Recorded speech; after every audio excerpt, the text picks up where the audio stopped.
What's up guys, it's me Georg, and today we're gonna build this inexpensive Harley Benton kit made in China. But don't worry, the craftsmanship is good, it's not like there's any thread ends sticking out. Ah, my flipping hand!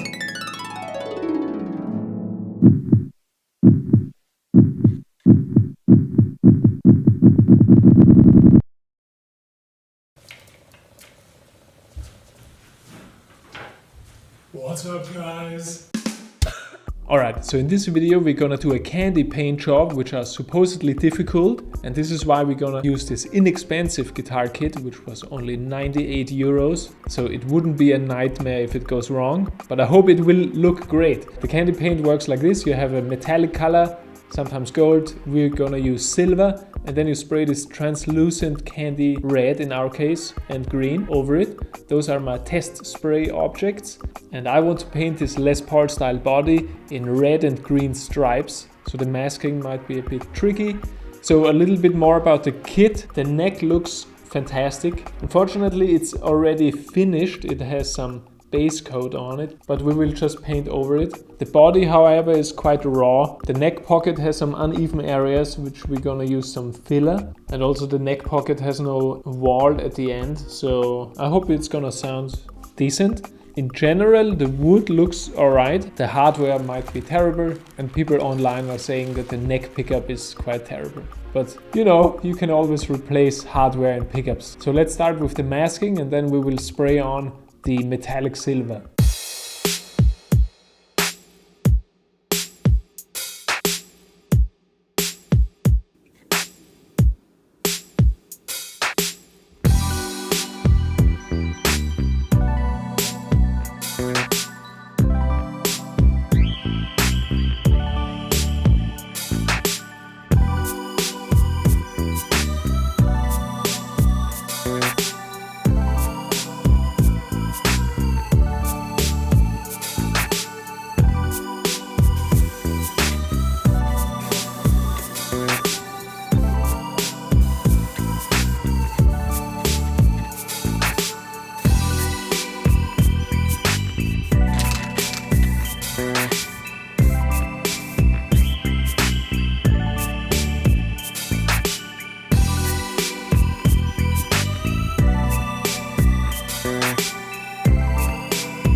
The paint flaked off in a few spots, but we will fix it. I sprayed silver and candy on clear tape and we'll just stick that over the flaked off spots. And yeah, my life wouldn't be ruined like it is now if I had only used a base coat and some sanding before spraying.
Ta-da! It's finished! Alright, so let's talk real quick about what I've learned from doing this candy paint job. Then I will review this guitar. And then I recorded a small demo with a clean tone, a riff tone and a lead tone, which is a cover by a well-known Les Paul player.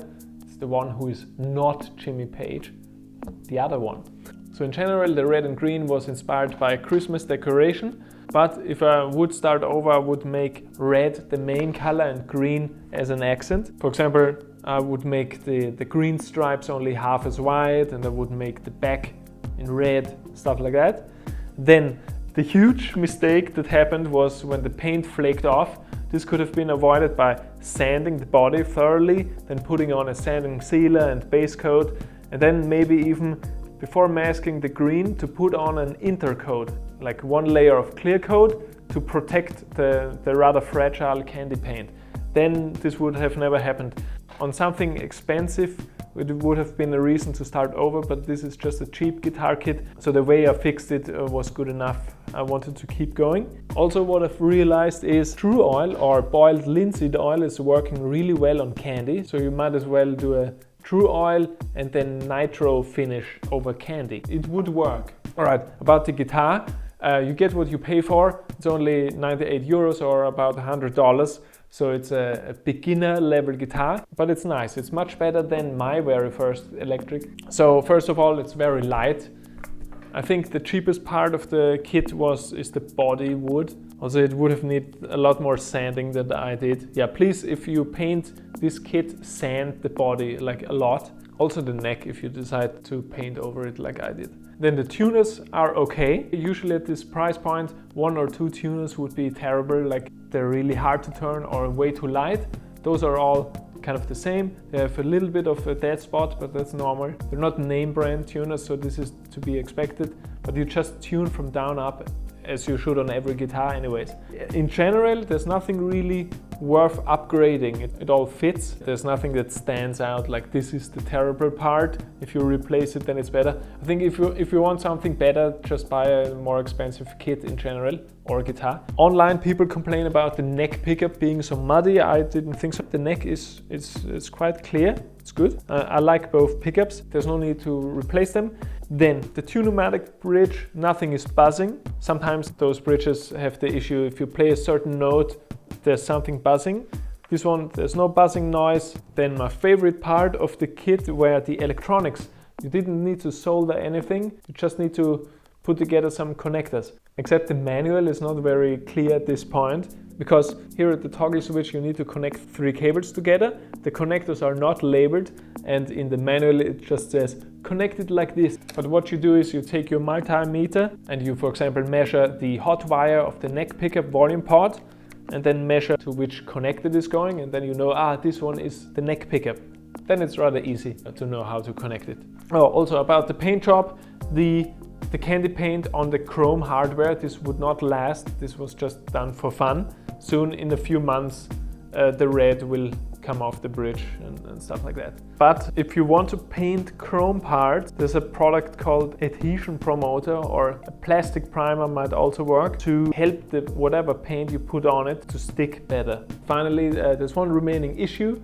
Right now the nut is way too high. On the lower frets I need to press down the strings quite far, which makes everything go sharp. So next time I'm changing strings, I will take the nut off, I will rub it over sandpaper and then glue it back on. Because the nut slots are okay, I will just make the whole nut lower. Alright, and now it's time for that demo.